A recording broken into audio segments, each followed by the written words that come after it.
Hello mga kawans! Hello mga kapatid! Kalimitan po sa mga Pinoy ay mahilig sa tinapay, lalo-lalo na po sa ating pang-almusal.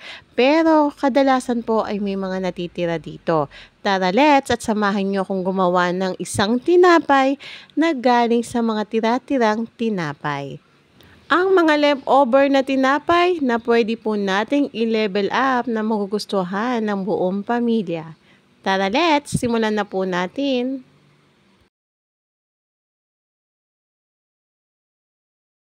Sa isang saucepan, pagsamahin po natin ng fresh milk at condensed milk. Kung wala pong condensed milk, pwede po ang asukal, asin at ang ating butter. Init lang po natin to sa mahinang apoy hanggang sa matunaw lang po ang ating butter.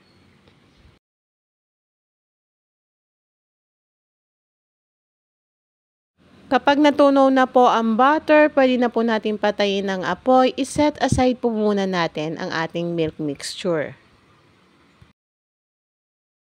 At ito yung mga tinapay na napagsama-sama ko sa mga tira-tira naming mga almusal. Hiwain lang po natin yan, depende po sa size na gusto ninyo.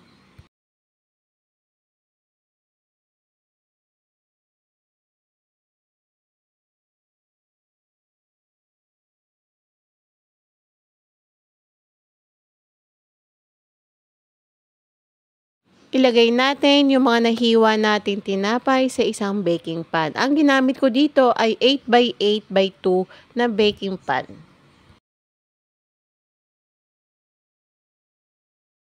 Kapag malamig na ang ating milk mixture, pwede na natin ilagay dyan yung itlog. Haluin lang po natin hanggang mag-combine at pwede na po natin yan isalin sa ating baking pan.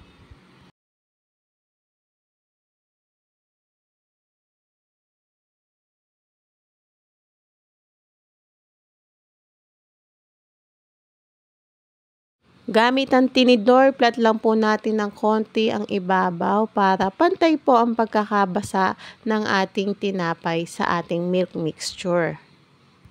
Naglagay lang po ako ng konting cinnamon sa ibabaw pero ito po ay optional lamang at i-bake po natin to sa ating preheated oven 350 Fahrenheit ng 40 minutes. After po natin to i-bake, magdas lang po tayo sa ibabaw ng konting icing sugar o powdered sugar. Optional lang din naman po ito para may konting dagdag lang po na tamis sa ibabaw.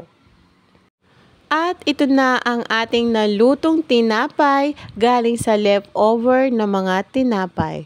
Follow for more ideas and recipes. Bye-bye!